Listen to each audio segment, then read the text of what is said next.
Chapter 13. I awoke, hearing Clara tell me to sit up.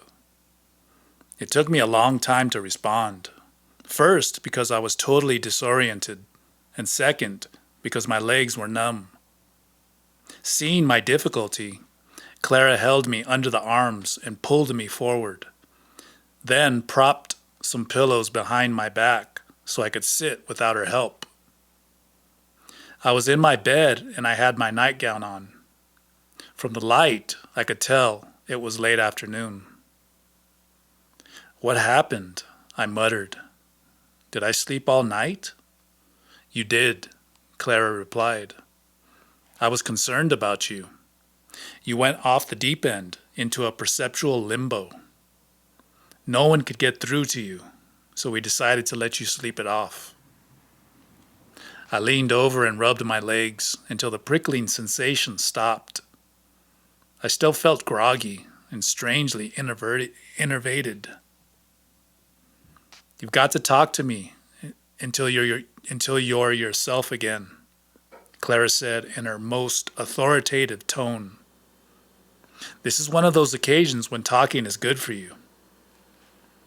"I don't feel like talking," I said, plopping back onto the pillows. I'd broken out in a cold sweat, and my limbs felt limp and rubbery. Did Mr. Abelar do something to me? "Not while I was looking," Clara replied, and laughed jovially at her own joke. She took my hands in hers and rubbed the backs of them, attempting to revive me. I wasn't in the mood for levity. "What really happened, Clara?" I demanded. "I don't remember a thing." She made herself comfortable on the edge of the bed. "Your first encounter with the Nawal was too much for you," Clara said. "You're too weak. That's what happened. But I don't want you to focus on that, because you've become discouraged so easily. Also, I don't want you to read between the lines, as you're apt to do, and come up with the wrong conclusions. Since I don't know what's going on, how am I going to read between the lines?" I said, my teeth chattering. "I'm sure you'd find a way," Clara sighed. "You're exceptionally adept at jumping to conclusions. Unfortunately, the wrong ones. And it doesn't matter that you don't know what's going on.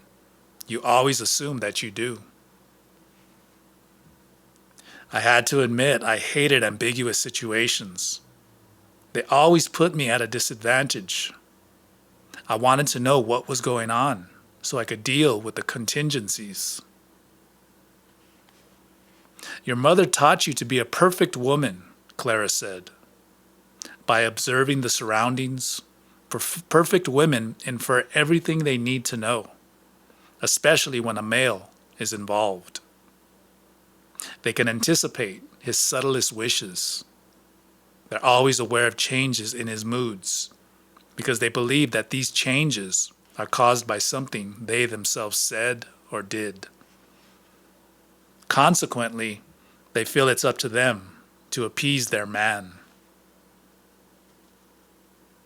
Having seen myself, by means of my recapitulation, acting in such a fashion again and again, I had to admit to my chagrin that Clara was correct. I was well trained.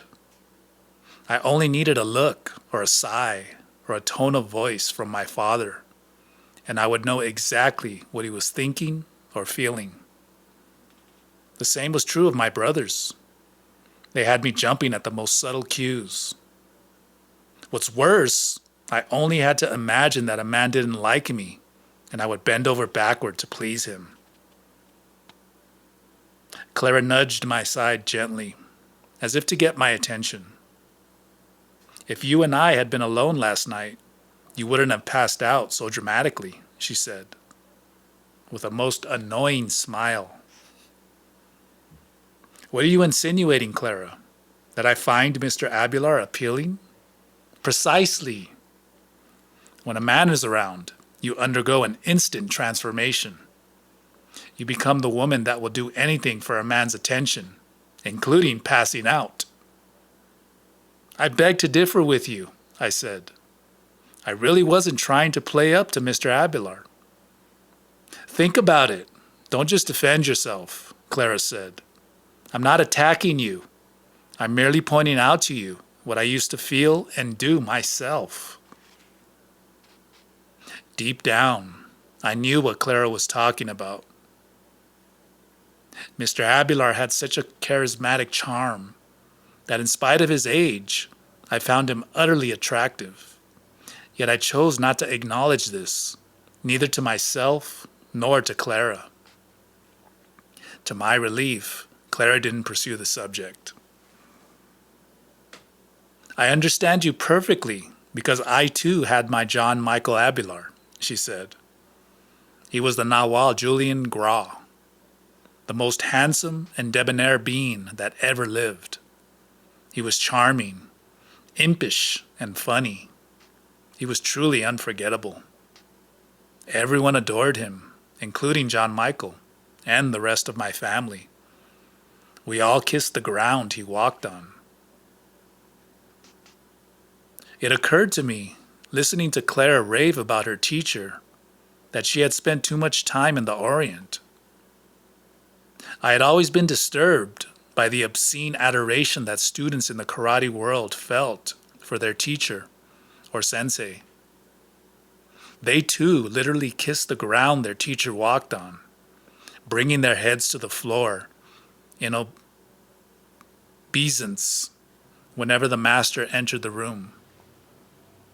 I didn't say this to Clara, but I felt that she was lowering herself by revering her teacher so much. The Nawal Julian taught us everything we know, she went on, oblivious to my judgments. He dedicated his life to leading us to freedom.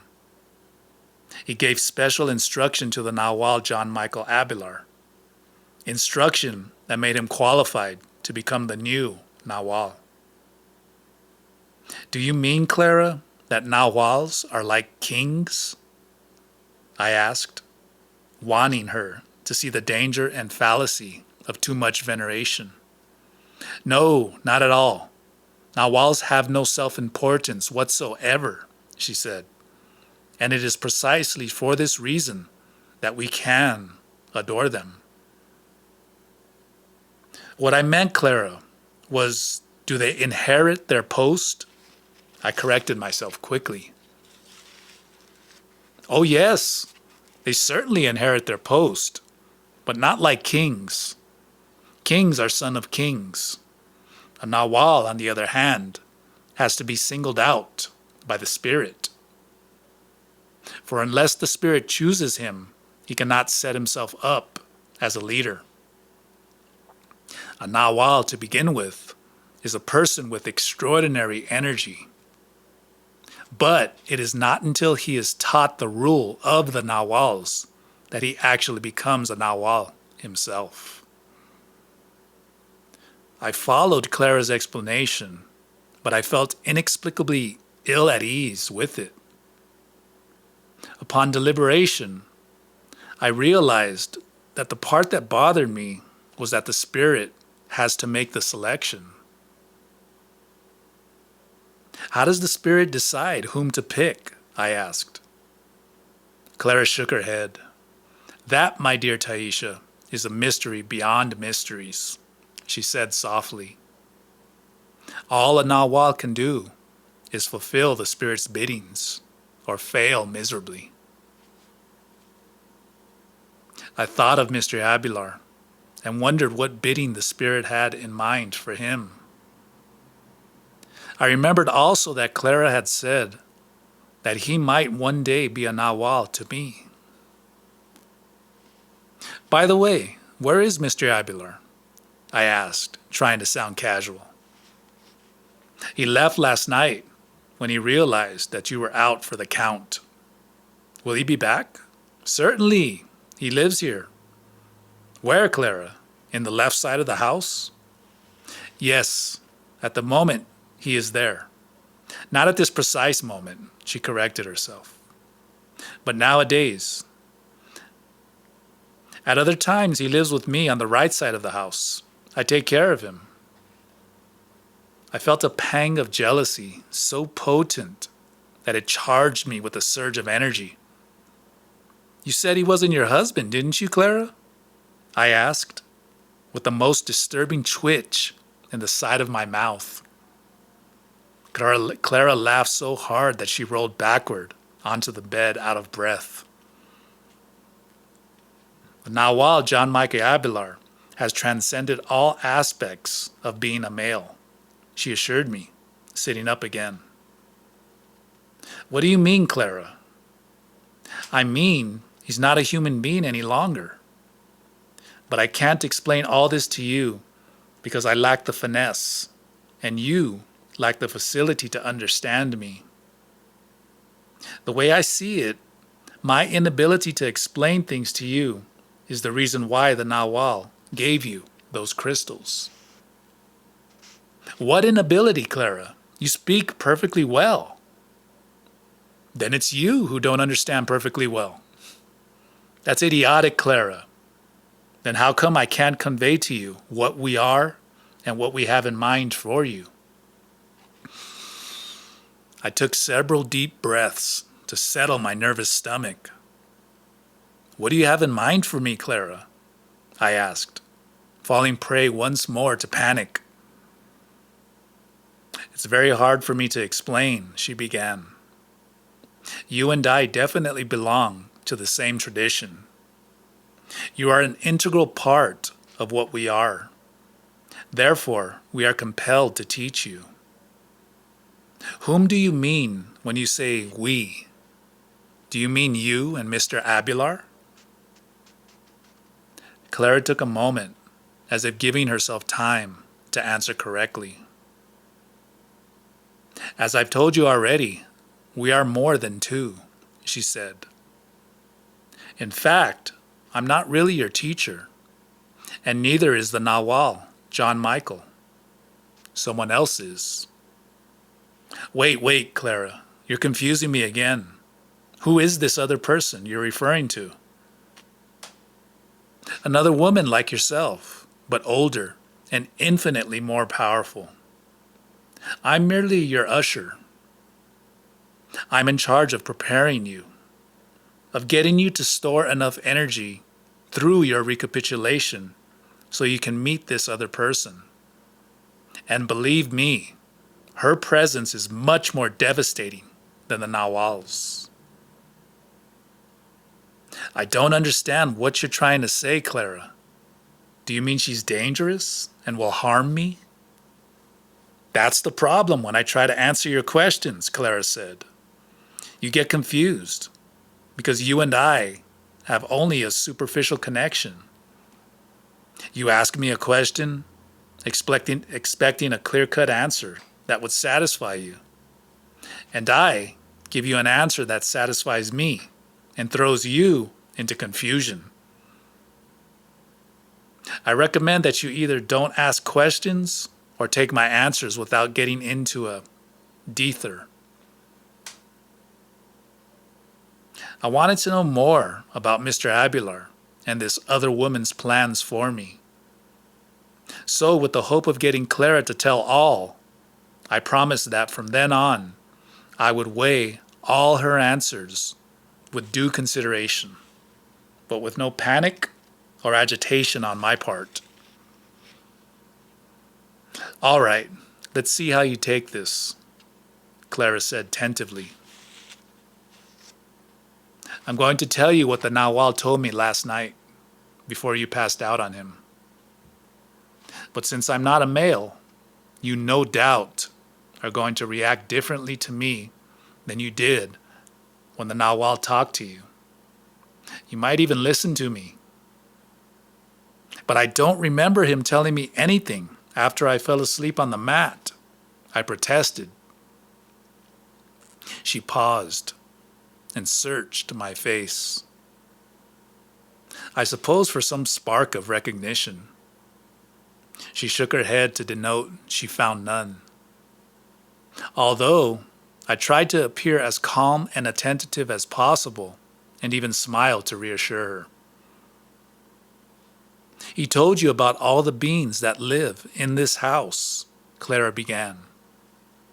He told you that they are all sorcerers, including Manfred. At the mention of Manfred's name, something inside me clicked. I knew it, I blurted out without thinking. I found the idea that Manfred was a sorcerer, perfectly believable. Yet I hadn't the vaguest notion of why it should be so. I told Clara that at one point I must have already entertained that thought, although I still didn't know exactly what a sorcerer is. Of course you do, Clara assured me with a broad smile. But I tell you I don't. Clara looked at me bewildered. You're sure you don't remember the Nawal explaining this to you? No, I really don't. A sorcerer, to us, is someone who, through discipline and perseverance, can break the limits of natural perception, Clara said, with an air of formality. Well, that doesn't make anything any clearer, I said. How can Manfred do all that? She seemed to appreciate my confusion. I think we're having a misunderstanding again, Taisha. I'm not just talking about Manfred. It hasn't sunk in yet that all of us in this house are sorcerers. Not just the Nawal, Manfred, and myself, but the 14 others you haven't yet met. We're all sorcerers, all abstract beings. If you want to think of sorcery as something concrete, involving rituals and magic potions, all I can tell you is that there are sorcerers who are as concrete as that, but you won't find them in this house. Obviously, we were on different trains of thought. I was talking about Manfred, and she was talking about people I hadn't even laid eyes on. It was only then, after she had told me so directly, that it finally struck me that Clara, Mr. Abelar, and the elusive others to whom they kept alluding were all sorcerers. Rather than ask any more questions, I remembered her advice and thought it best to remain silent. She went on to elaborate that abstract sorcerers seek freedom through enhancing their capacity to perceive, while concrete sorcerers, like the traditional ones who lived in ancient Mexico, seek personal power and gratification through increasing their self-importance. Well, what's wrong with seeking personal gratification? I asked, taking a sip of water from a glass on the bedside table. Leave it to Taisha to side up with the concrete sorcerers, she said, with a look of concern. No wonder the Nawal gave you those crystal darts. In spite of my promise to stay calm, at the mention of the crystals, waves of nervousness ran through me. My stomach began to cramp with such intensity that I was certain I was coming down with an intestinal flu. It's nearly impossible for me to explain to you what we do, and even harder to convey why we do it, Clara said. You must ask those questions of your teacher. My teacher? You're not listening to me, Taisha. I've already told you that you have a teacher. You haven't met her yet because you don't have the necessary energy. Meeting her requires 10 times more energy than meeting the Nawal. And you still haven't recovered from that encounter. You look green and pasty. I think I have a case of the flu, I said, feeling dizzy again. Clara shook her head. You have a bad case of indulging, she interjected before continuing.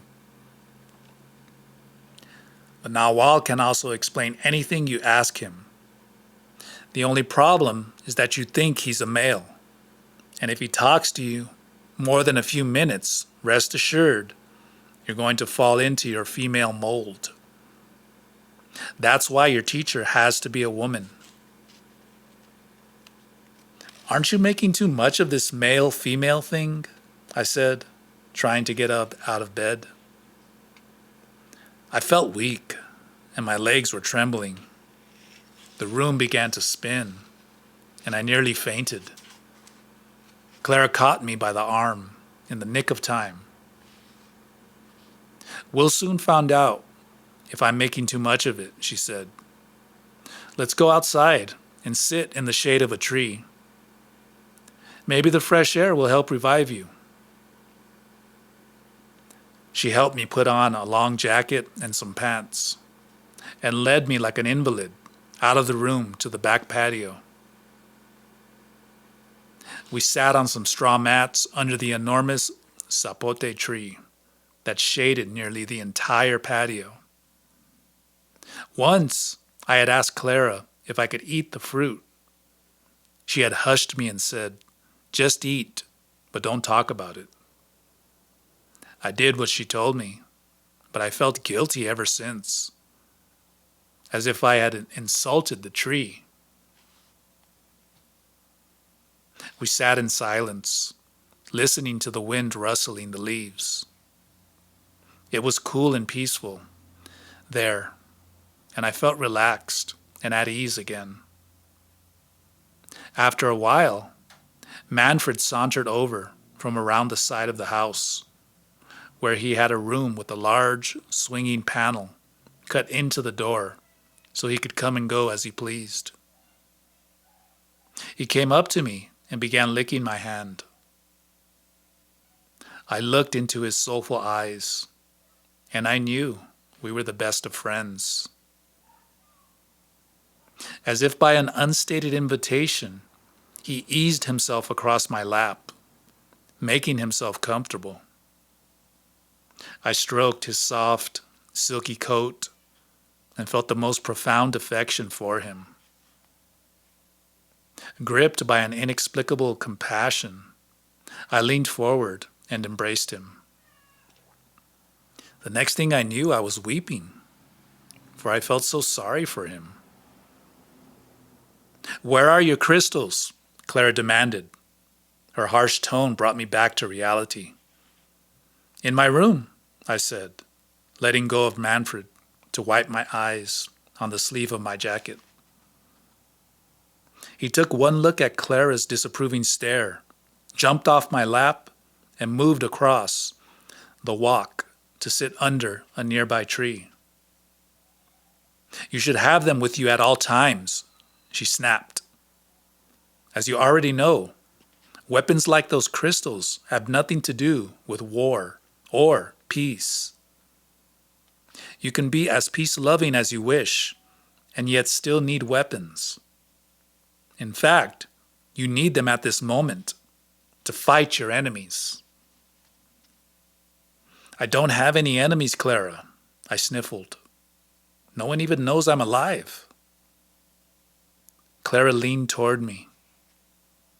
"The Nawal gave you those crystals to help you to destroy your enemies," she said softly. "If you had them with you at this moment, you can make your sorcery passes with them, and that would help dissipate your nagging self-pity." "I wasn't feeling sorry for myself, Clara," I said on the defensive. "I was feeling sorry for poor Manfred." Clara laughed and shook her head. "There's no way to feel sorry for poor Manfred. No matter what form he's in, he's a warrior. Self-pity, on the other hand, is inside you and expresses itself in different ways. Right now, you're calling it feeling sorry for Manfred." My eyes began to tear once more, because together with my insecurity, I did have a bottomless pool of pity, centered totally on myself. I had done enough recapitulating to realize that I had learned this reaction from my mother, who felt sorry for herself every day of her life, or at least every day of my life with her. Since I never knew any other personal expression in her, that was what I had learned to feel myself. You should hold the crystal weapons in your fingers and make your sorcery passes at the heart of your elusive enemies, such as self-importance, that come to you disguised as self-pity, moral indignation, or righteous sadness, Clara went on. I could only stare at her in dismay. She went on to accuse me of being weak, of falling apart the moment a little pressure is put on me. But what hurt me the most was when she told me that my months of recapitulating were meaningless. They were nothing but shallow reveries. For all I had done was to reminisce nostalgically about my marvelous self, or wallow in pity remembering my not-so-marvelous moments. I couldn't understand why she was attacking me so viciously. My ears were buzzing as I experienced a surge of fury.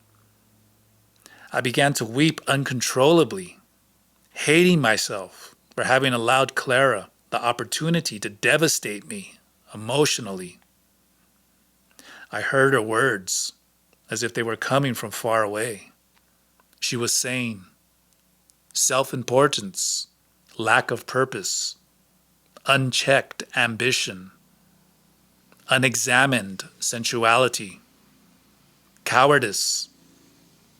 The list of enemies that try to stop your fight to freedom is endless, and you must be relentless in your fight against them. She told me to calm down.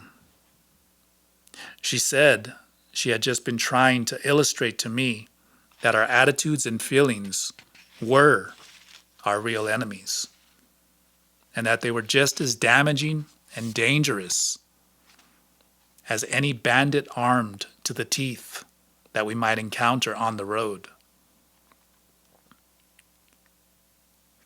The Nawal gave you those crystals to round up your energy, she said. They are extraordinary for gathering our attention and fixing it. It's a quality of quartz crystals in general, and the specific intent of these crystals in particular. To accomplish this, all you have to do is perform your sorcery passes with them.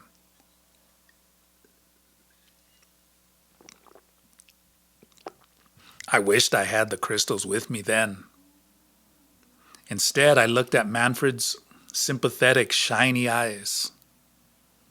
The thought occurred to me that they were reflecting light, just as the quartz crystals had done. For a moment, his eyes held my gaze, and as I stared at them, an irrational certainty popped into my mind. I knew Manfred was a sorcerer of the ancient tradition, a sorcerer's spirit that had somehow gotten trapped in a dog's body. The moment I thought that, Manfred let out a sharp yelp as if in affirmation. I wondered, too, if it wasn't Manfred who had found the crystals for me in a cave, or rather had led the Nawal to them, the same way he had led me to my favorite lookout point in the hills, overlooking the house and grounds. You asked me once how it was possible that I knew so much about crystals, Clara said, interrupting my speculations. I couldn't tell you then because you hadn't yet met the Nawal. But now that you've been introduced to him, I can tell you that. She took a deep breath and leaned toward me. We are sorcerers from the same tradition as those of ancient times. We have inherited all their ascetic rituals and incantations. But although we know how to use them, we aren't interested in making them work. Manfred is an ancient sorcerer, I exclaimed in sincere amazement, but forgetting that I hadn't mentioned to her my mental speculations. Clara looked at me as if questioning my sanity, and then laughed so hard that conversation stopped. I heard Manfred barking, as if he too were laughing. And the eerie part was that I could have sworn that either Clara's laughter had an echo or that someone hiding behind the corner of the house was also laughing. I felt like a complete imbecile. Clara didn't want to hear the details about light being reflected in Manfred's eyes. I've told you that you are slow and not that intelligent, but you didn't believe me, she chided. But don't worry, none of us is that intelligent either. We are all arrogant, dumb, thick-headed apes. She gave me a rap on my head to bring the point home. I didn't like being called a thick-headed ape, but I was still so excited about my discovery that I let the remark pass. The Nawal has many other reasons for giving you those crystals, Clara continued, but he'll have to explain them to you himself. The one thing I know for certain is that you will have to make a pouch for them. What kind of pouch? A sheath made with whatever material you feel is right. You can use suede, felt, or quilt, or even wood, if that is what you want to use. What kind of pouch did you make for yours, Clara? I didn't get any crystals myself, she said, but I handled them at one time in my youth. You speak of yourself as if you were old. The more I see you, the younger you look. That's because I do plenty of sorcery passes to create that illusion, she replied, laughing with childlike abandon. Sorcerers create illusions. Just look at Manfred. At the mention of his name, Manfred stuck his head out from behind the tree and stared at us. I had the uncanny sensation that he knew we were talking about him, and he didn't want to miss a single word. What about Manfred? I asked, automatically lowering my voice. One would swear that he's a dog, Clara said in a whisper. But that's his power, to create an illusion. She nudged me and gave me a conspiratorial wink. You see, you are absolutely right, Taisha. Manfred is not a dog at all. I couldn't tell whether she was coaxing me to agree with her for Manfred's sake. For now he was sitting up, definitely listening to every word we were saying, or whether she really meant what she said, that Manfred was not a dog.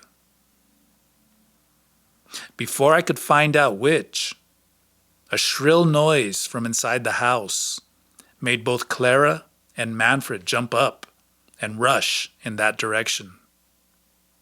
I began to follow, But Clara turned to me and said gruffly, "You stay where you are. I'll be back in a moment." She ran into the house with Manfred, close on her heels.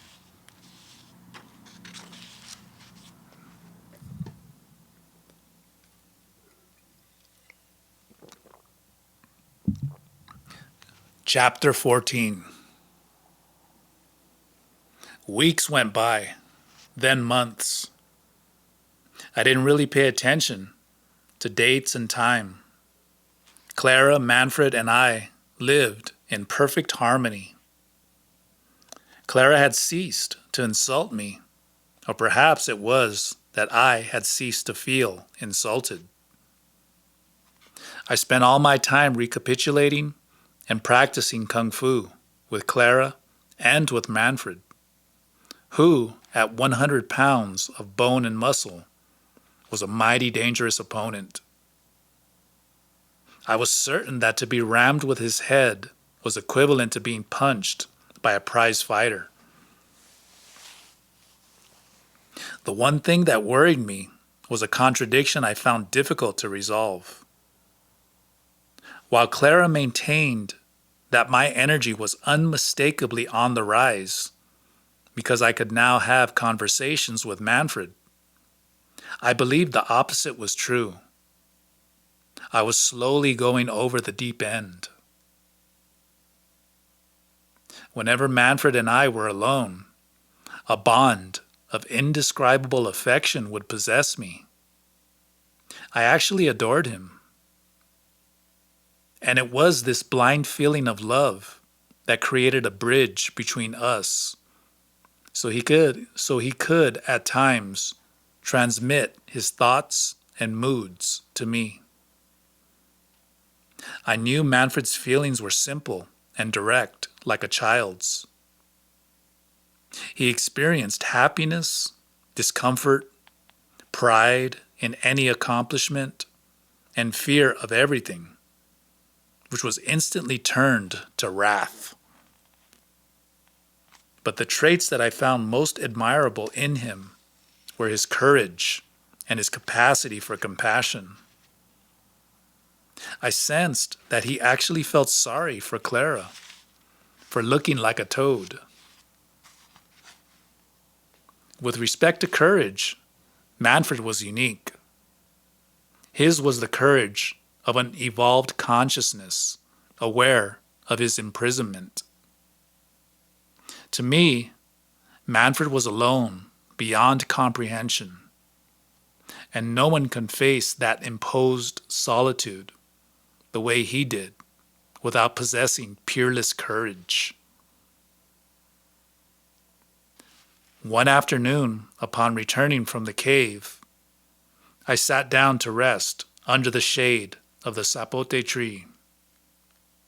Manfred came to me and lay across my legs and fell instantly asleep. Listening to his snoring and feeling his warm weight in my lap made me drowsy. I must have fallen asleep because I suddenly woke up from a dream in which I was arguing with my mother over the advantages of not putting the silverware away after washing them. Mr. Abelar was staring at me with fierce, cold eyes.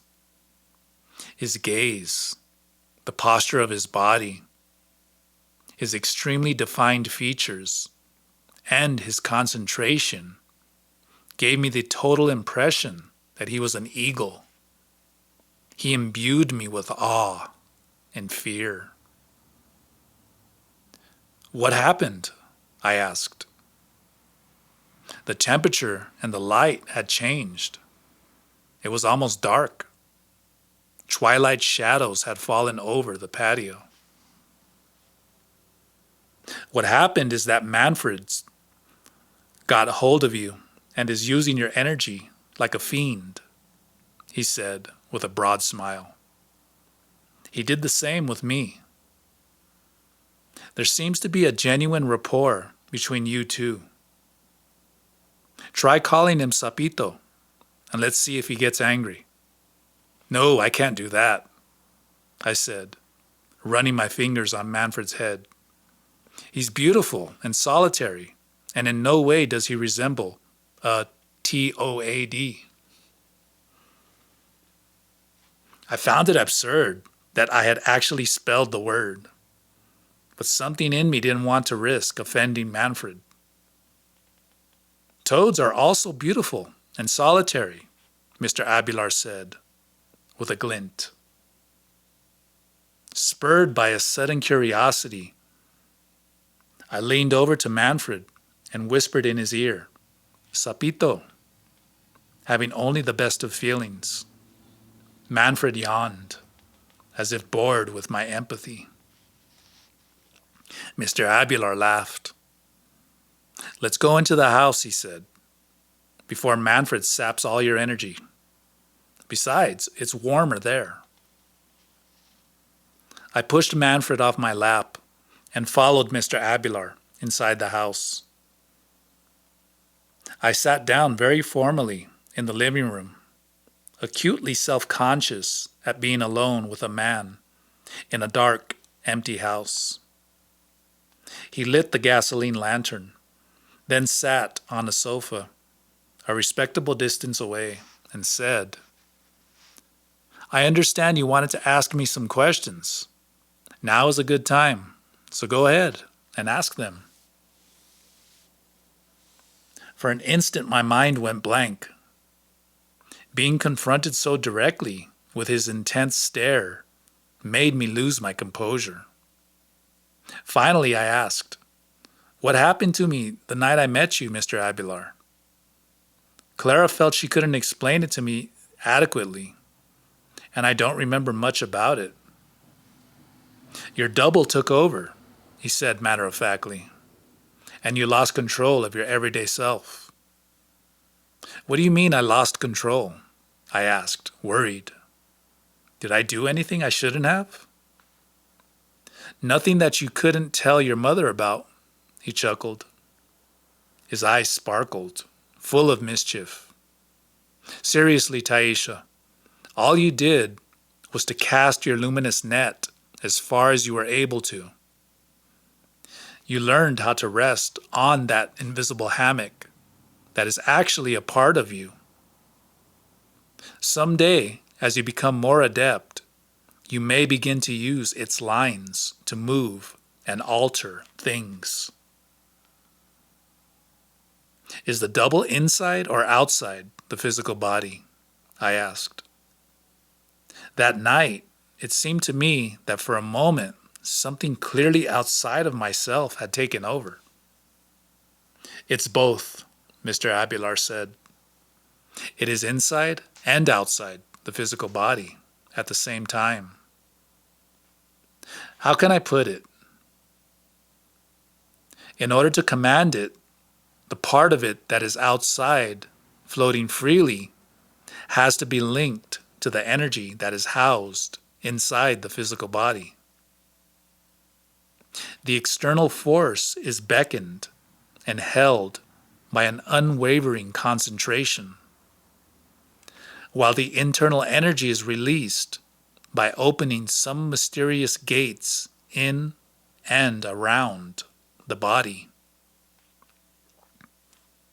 When the two sides merge, the force that is produced allows one to perform inconceivable feats. Where are those mysterious gates you're talking about? I asked, incapable of meeting his gaze directly. Some are close to the skin, others are deep inside the body, Mr. Abelar replied. There are 7 main gates. When they are closed, our inner energy remains locked within the physical body. The presence of the double inside us is so subtle that we can go through our entire lives without ever knowing that it is there.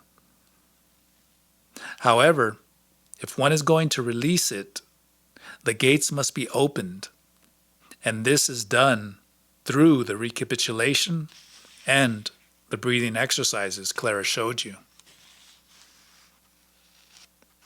Mr. Abelar promised that he himself would guide me to deliberately open the first gate after I had successfully accomplished the abstract flight.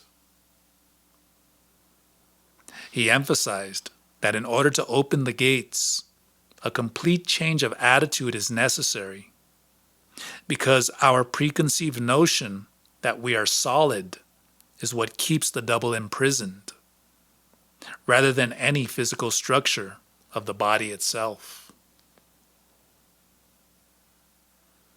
Couldn't you describe to me where the gates are so I can open them myself? He looked at me and shook his head. To tamper haphazardly with the power behind the gates is foolish and dangerous, he warned. The double must be released gradually, harmoniously. A prerequisite, however, is that one remains celibate. Why is celibacy important? I asked. Didn't Clara tell you about the luminous worms a man leaves inside a woman's body? Yes, I said, ill at ease and embarrassed. But I must confess, I didn't really believe her. That was a mistake, he said, annoyed. For without a thorough recapitulation first, you would literally be opening a can of worms, and to have sex would only be adding more fuel to the fire. He laughed heartily, making me feel ridiculous. Seriously, though, storing sexual energy is the first step in the journey toward the ethereal body.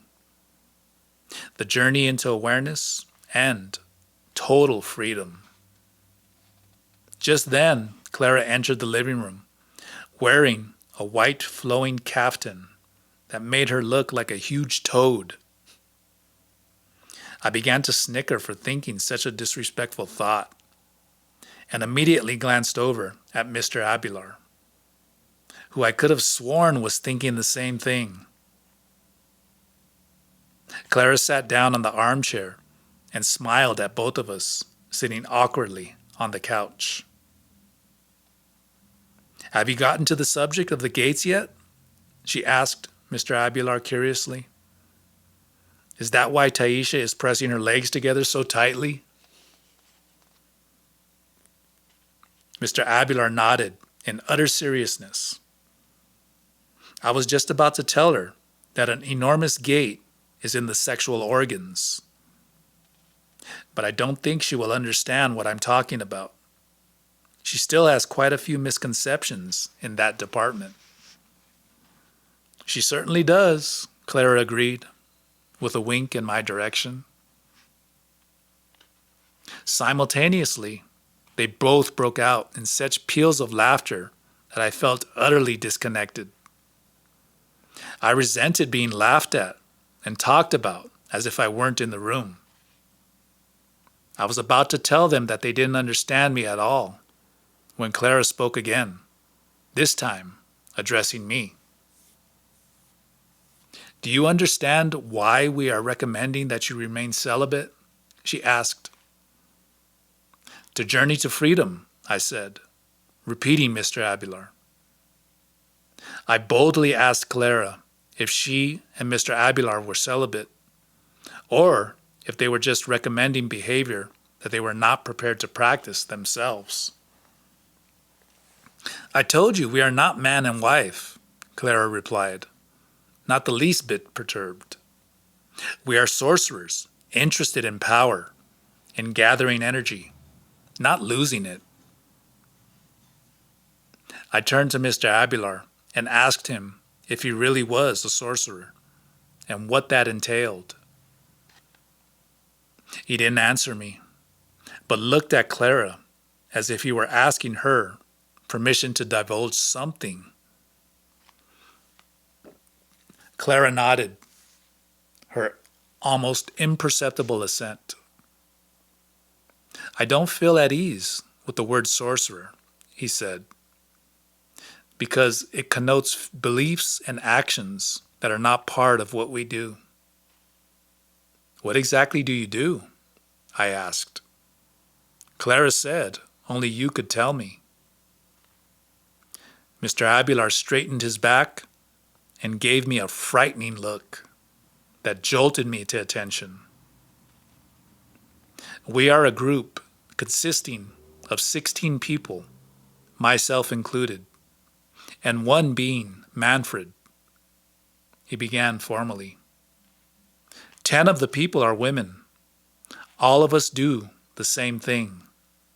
We have dedicated our lives to developing our double.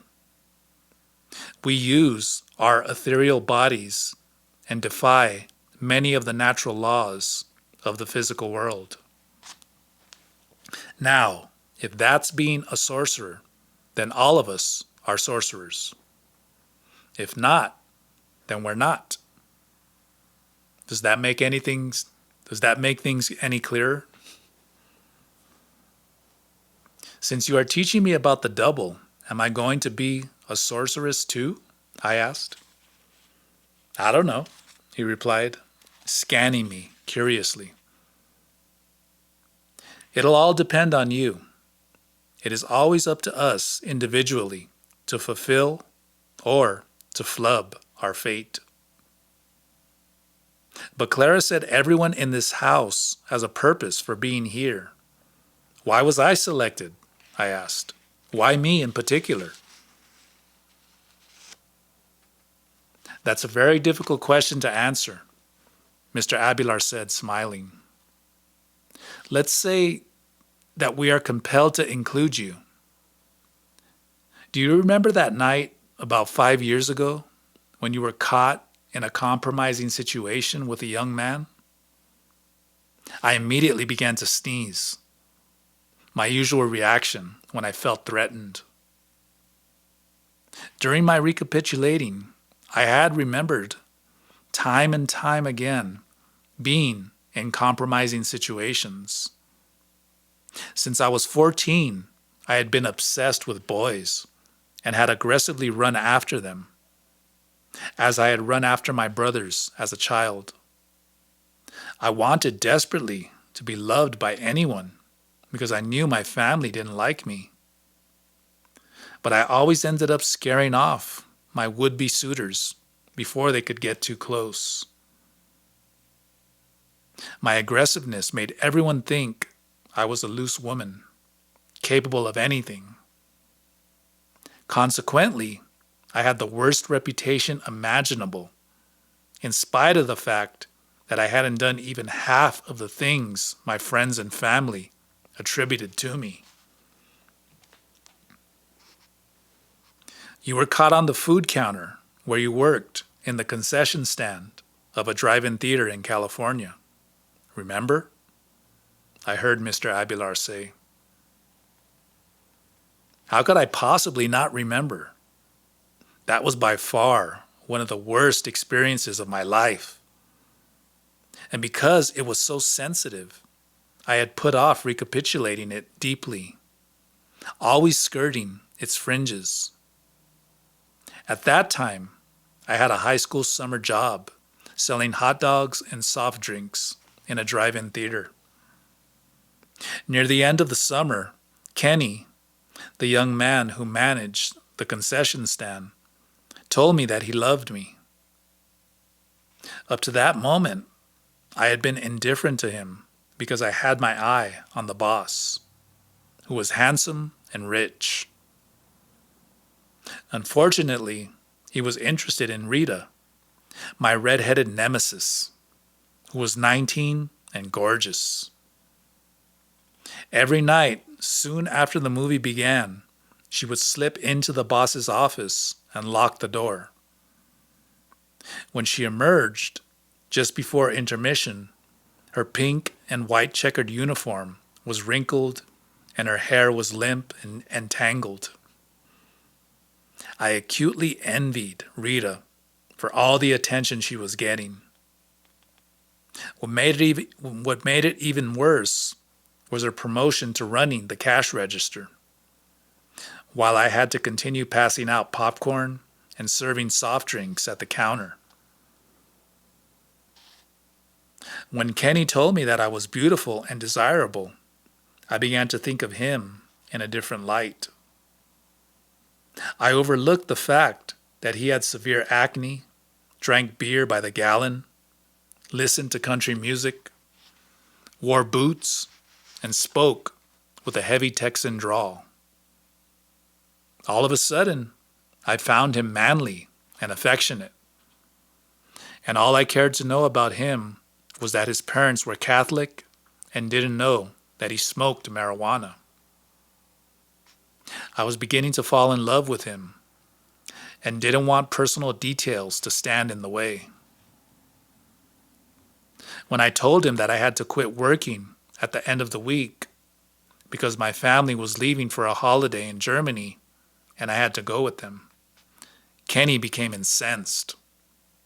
He accused my parents of deliberately trying to separate us. He took my hand and swore that he couldn't live without me. He proposed marriage, but I was not quite 16, so I told him that we would have to wait. He embraced me passionately and said that the least we could do was to have sex. I didn't know if he meant sometime before I left for Germany or right then. But I thoroughly agreed with him and opted for right then. We had about 20 minutes until the show broke. So I moved the rest of the buns from the work table and began taking off my clothes. He was frightened. He shook like a little boy, although he was 22. We hugged and kissed, but before anything else could happen, we were interrupted by an old man who burst into the room. Upon seeing us in such a compromising situation, he grabbed a broom, hit me on the back with a straw side, and chased me half naked into the foyer, in full view of the people who had lined up at the snack shop. They laughed and jeered at me. The worst part was that I recognized two of my teachers from school. They were as shocked to see me as I was to see them. One of my teachers reported the incident to the principal, who in turn informed my parents. By the time everyone finished gossiping, I was the laughing stock of the school. For years afterward, I hated that horrid old man who took it upon himself to be my moral judge. I thought he had actually ruined my life, for I was never allowed to see Kenny again. I was that man, Mr. Abelar said, as if he had been following my thoughts. At that moment, the full impact of remembering my public humiliation struck me. And to have the person responsible for it in front of me was more than I could bear. I began to weep out of sheer frustration. The worst part was that Mr. Abelar didn't seem at all sorry for what he had done. "I've been looking for you ever since that night," Mr. Abelar said, grinning slyly. I read all kinds of kinky sexual nuances into his look and words. My heart was about to explode out of wrath and fear. I knew then that Clara had brought me to Mexico for sinister reasons, centering on some secret scheme the two of them had been hatching from the start that included plenty of aberrant sex. I didn't believe their claim of celibacy, not for an instant. "What do you intend to do to me?" I asked, my voice cracking with fear. Clara looked at me puzzled, then began to laugh, as if she had understood all that had been going through my mind. Mr. Abelar imitated my cracked voice as he asked Clara the same question. What do you intend to do to me?" Then his booming laughter joined Clara's to reverberate throughout the house. I heard Manfred's howls from his room. It sounded like he too was laughing. I was more than miserable. I was devastated. I got up to leave, but Mr. Abelar pushed me back onto the couch.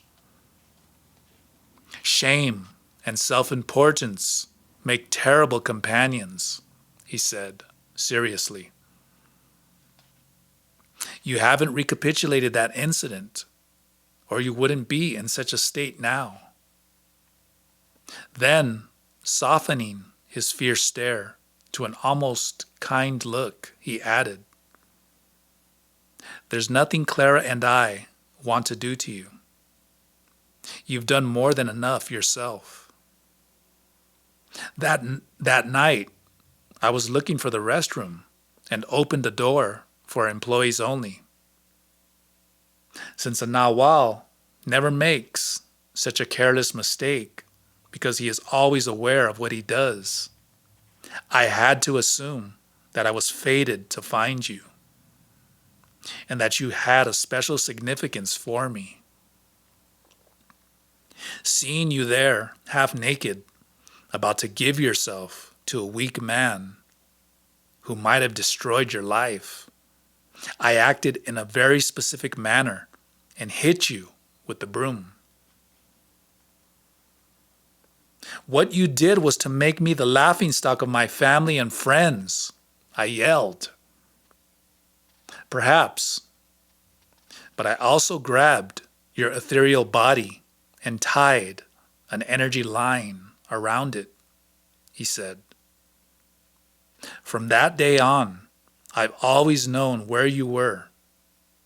Yet, it has taken me 5 years to get you in a position where you would listen to what I have to say."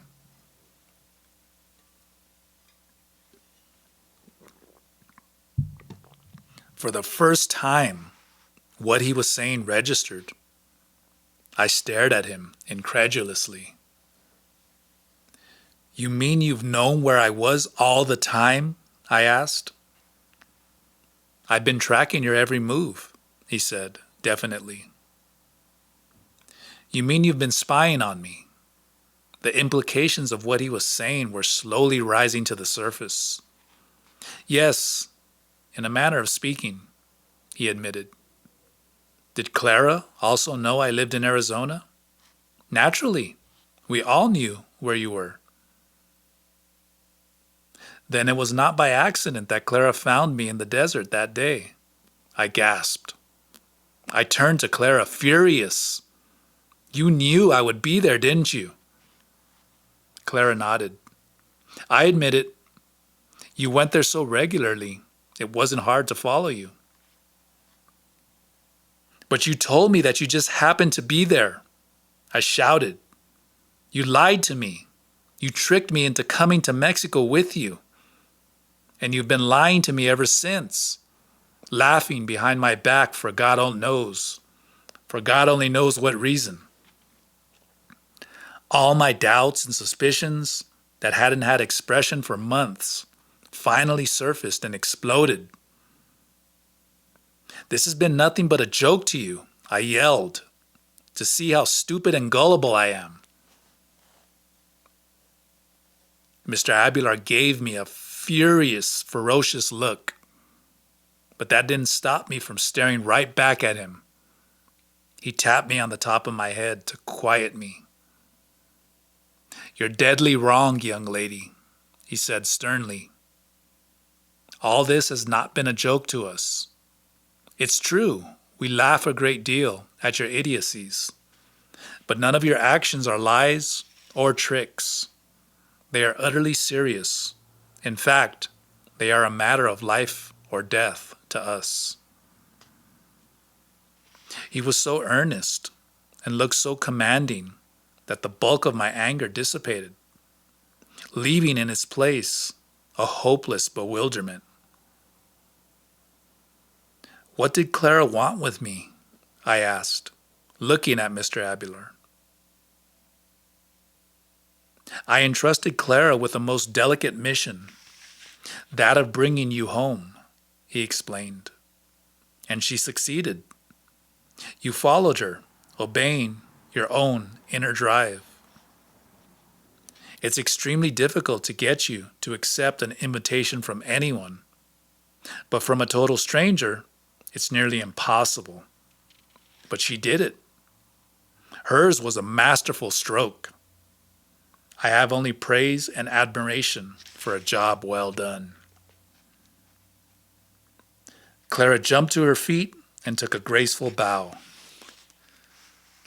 Leaving all joking aside, she said, assuming a solemn expression as she sat down again, the Nawal is right.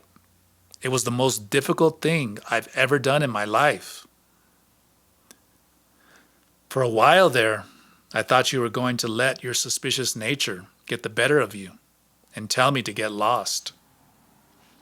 I even had to lie and tell you that I have a secret Buddhist name. You don't have one? No, I don't. My desire for freedom has burned every secret in me.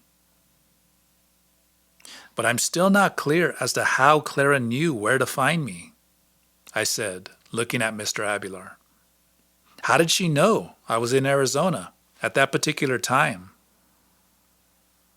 By means of your double, Mr. Abelar replied, as if it were the most obvious thing. The instant he said that, my mind cleared and I understood exactly what he meant. In fact, I knew it was the only possible way they could have kept track of me. I tied an energy line to your ethereal body the night I burst in on you, he explained. Since the double is composed of pure energy, it isn't that difficult to mark it. I felt that, given the circumstances of our meeting, it was the least I could do for you, as a form of protection. Mr. Abelar looked at me, waiting for me to ask a question, but my mind was too busy trying to remember more details of what had happened that night when he had run into the room. Aren't you going to ask me how I marked you? He said, gazing at me intently. My ears popped. The room became energized, and everything fell into place. I didn't have to ask Mr. Abelar how he had done it. I already knew it. You marked me when you hit me with the broom, I exclaimed. It was perfectly clear, but when I thought about it, it made no sense whatsoever, for it didn't explain anything. Mr. Abelar nodded, pleased that I had arrived at that realization myself. That's right. I marked you when I struck your upper back with the broom as I chased you out the door. I left a particular energy inside you, and this energy has been lodged in you ever since that night. Clara came over and scrutinized me. Haven't you noticed, Taisha, that your left shoulder is higher than the right? I had been aware that one of my shoulder blades protruded more than the other, causing my neck and shoulders to be tense. I thought I was born that way, I said. Nobody is born with the Nawal's mark, Clara laughed. The Nawal's energy is lodged behind your left shoulder blade. Think about it. Your shoulders got out of alignment after the Nawal struck you with the broom. I had to admit that it had been around the time I had had my summer job in the drive-in theater that my mother first noticed that there was something wrong with my upper back. She was fitting a sundress she was sewing for me and saw that it didn't fit properly. She was shocked to find that the flaw was not in the dress, but in my shoulder blades. One was definitely higher than the other.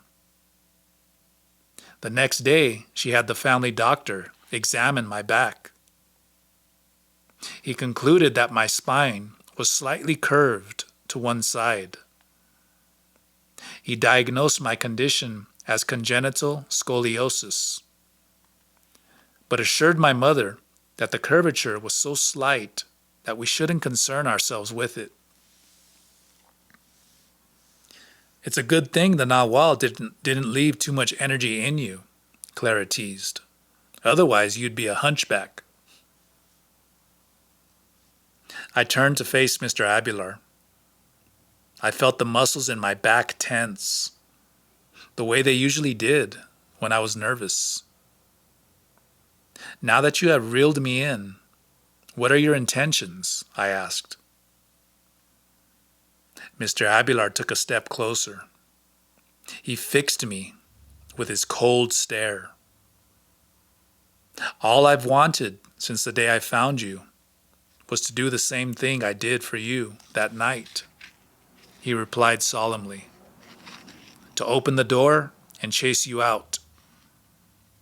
This time, I want to open the door of the daily world and chase you out to freedom. His words and moods unleashed a wealth of feelings. For as long as I can remember, I had been always searching, looking out of windows, peering down streets, as if something or someone was around the corner, waiting for me.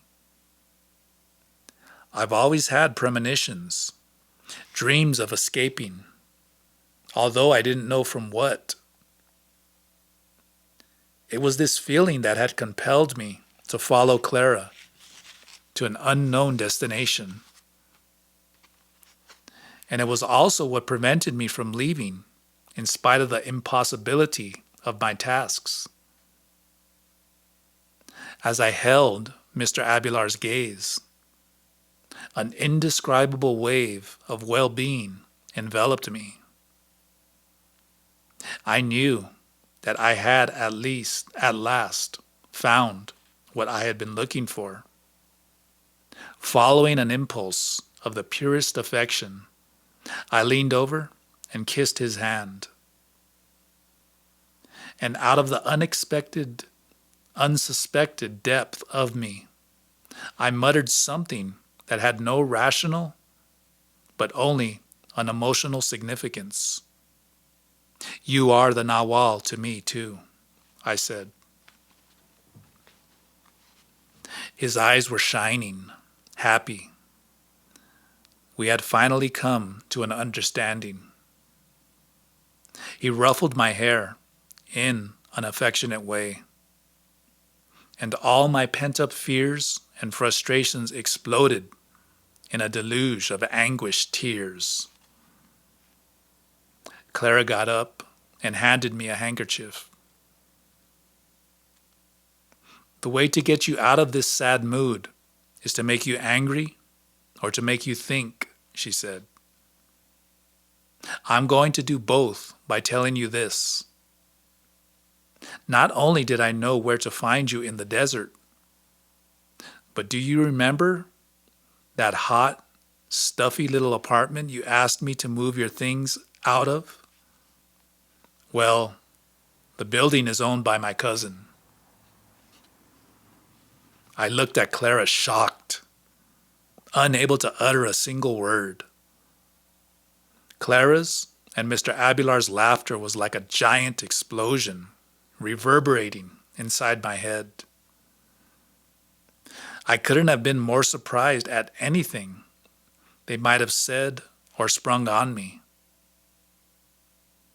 As my initial numbness subsided, instead of becoming angry for being manipulated, I was filled with awe at the incredible precision of their maneuvering and at the immensity of their control, which I finally realized was not control over me, but over themselves.